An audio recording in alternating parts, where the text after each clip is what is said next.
Okay. இல்ல இன்னொரு சீக்ரெட்டான விஷயம் கேட்க போறேன். எதுக்கு இவ்ளோ அழகா இருக்கீங்க? எப்ப பார்த்தாலும் அழகாவே இருக்கீங்களே! என்ன ரகசியம்? இல்ல பொண்ணுங்களுக்கே பொறாமையா இருக்கும். ஸோ என்னதான் இருந்தாலும் வந்துட்டு, நாங்க எல்லாருமே ஒரு வியந்து பார்க்குற ஆள்லாம் வந்து திருநங்கைகள் அப்படிதான் சொல்லணும். எப்படி இவ்ளோ அழகா இருக்கீங்க? அது வந்து காரணம் உண்மையாவே வந்து வாழ்க்கையில நம்ம வந்து நம்ம ஒர்க்கை வந்து நம்ம வந்து ஒர்க்கை கான்சன்ட்ரேட் பண்ணி அந்த ஒர்க்கை வந்து நம்ம வந்து ப்ராப்பராக வந்து அடுத்த ஸ்டெப் கொண்டு போய் நினச்சிட்டு இருந்தாவே நம்மளுடைய வந்து இன்னர் பியூட்டி ரொம்ப அழகாகவே இருந்துகிட்டே இருக்கும். அதே மாதிரி தான் எனக்கும்.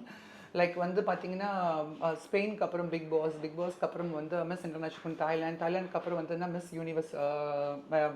மிஸ் யூனிவர்ஸ் இந்தியா, அதுக்கப்புறம் இப்போ நம்ம சவுத் குயின் இந்தியா, இப்போ நிறைய மூவிஸ் பண்ணிட்டு இருக்கேன், நிறைய வந்து என்னோட பிராண்ட்ஸ் வந்து இது பண்ணிட்டு இருக்கேன். ஸோ இதெல்லாம் பண்ணுறதுக்கு நான் என்னோட ப்ராப்பரான வந்து டயட்லேயும் என்னோட பியூட்டியை நான் மெயின்டைன் பண்ணி தான் ஆகணும். ஸோ அதனால உங்களுக்கு ரொம்ப சாப்பிடுவீங்களா மேம்? சாப்பிடாம யாரும் உயிர் வாழ முடியாது. ஓகே. நல்லா சாப்பிட்றேங்க.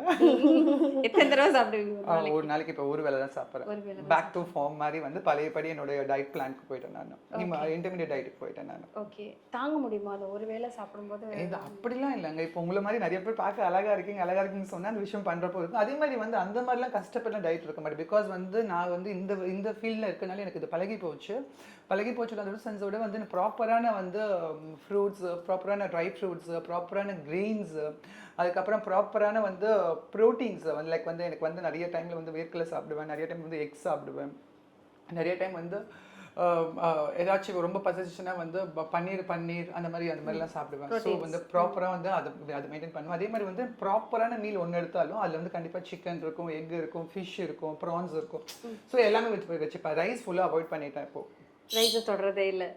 கிளி கத்துது. So okay ma'am. ஸோ உங்களோட உங்களோட பியூட்டியை எப்படி வந்துட்டு நீங்கள் எவ்வளோ சீக்ரெட்டாக சொல்ல மாட்டாங்கப்பா, சீக்ரெட்டாக பாதுகாப்பாக வச்சுக்கிறீங்க அப்படிங்கிறத சொல்லிட்டீங்க. ஸோ வந்துட்டு உங்ககிட்ட கேட்கக்கூடாது தான். அப்பா இருந்து இப்போ தான் உங்களை விட்டுட்டு போயிருக்கிறாரு. ஸோ அந்த நேரத்தில் எங்களால் உங்களை பார்க்க முடியல. ஸோ நிறையா விஷயங்கள் சொன்னீங்க. அப்பா தான் எனக்கு எல்லாமே, நான் இந்த இடத்துல நிற்கிறேன்னா அதுக்கு அப்பா தான் காரணம் அப்படின்னு சொன்னீங்க. அப்பா பற்றி சொல்லுங்கள். அப்பா பற்றி சொன்னால் இன்றைக்கி அப்பாவை நான் நிற்கிறேன். நான் தான் அவர் இல்லாமல் இந்த உலகத்தில் நான் இல்லை. அப்பா இல்லைன்னு சத்தியமாக வந்து நான் ஃபீல் பண்ண கண்டிப்பாக என்னால் அடுத்த விஷயம் கண்டிப்பாக என்னால் ஃபோக்கஸ் பண்ணவே முடியாது. எங்கள் கூட தான் இருந்துகிட்ருக்காரு, எங்கள் கூட தான் எல்லா விஷயமும் பண்ணிகிட்ருக்காரு, எனக்கு வந்து ப்ராப்பராக கைட் பண்ணிகிட்ருக்காரு.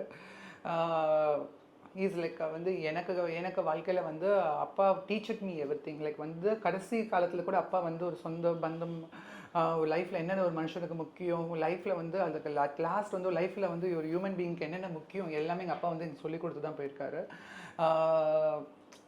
லைக் வந்து எனக்கு